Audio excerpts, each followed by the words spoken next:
having Aspergers, ADHD, and anxiety disorder. Now, when you think about the term anxiety, you normally think about people crying, people breaking down, people having a panic attack. And to while that extent it's true, many people who are in my situation, meaning the countless millions of people who live with adults with Asperger's or autism or ADHD and anxiety disorder, it tends to be something a little bit different.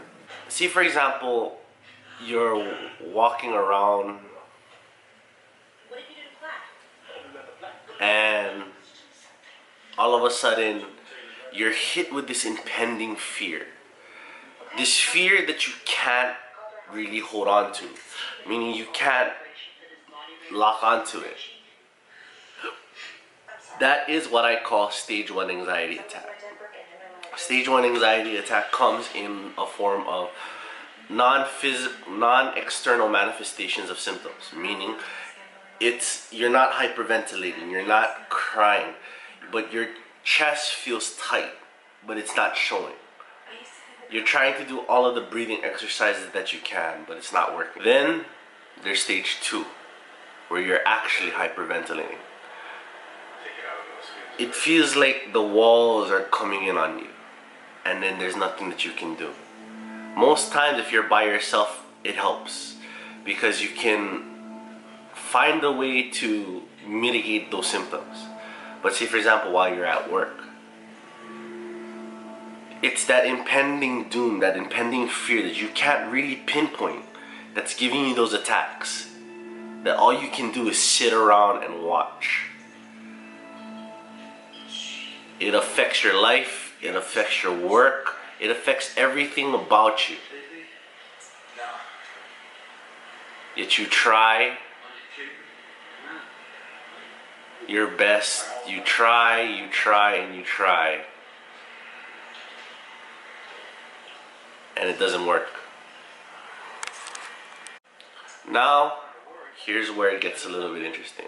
A lot of people with ADHD and Asperger's are eloquent people just like you and me. Except, what I'm learning through my therapy is that there are certain triggers that trigger it. And triggers that most people with ADHD and Asperger's are not aware of.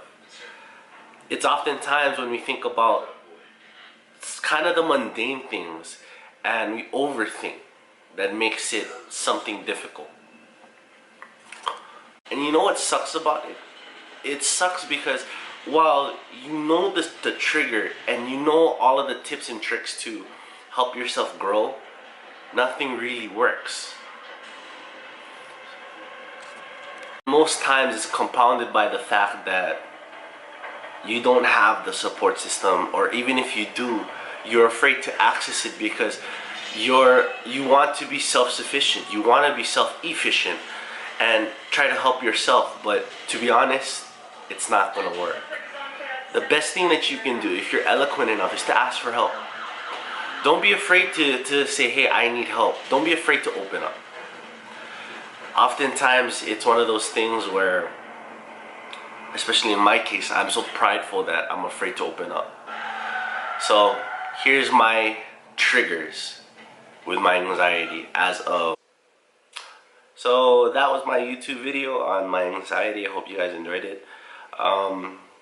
Yeah, and if you want, feel free to comment on anything. Like I said, comment on anything that you feel is pertinent to your life. And if you want somebody to vent about it, if you want to vent about it on my channel, so long as it's not anything threatening, so long as it's not anything political, feel free to do so.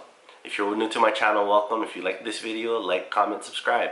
Like, comment, and share. I need the views. I need the subscribers.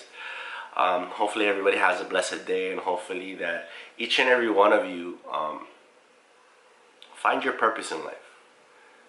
Because once you find your purpose, there's no reason why anxiety should rear its ugly head. Mahalo nui loa, mahalo ke kua. Chesu timbade. Maraming salamat po. Peace!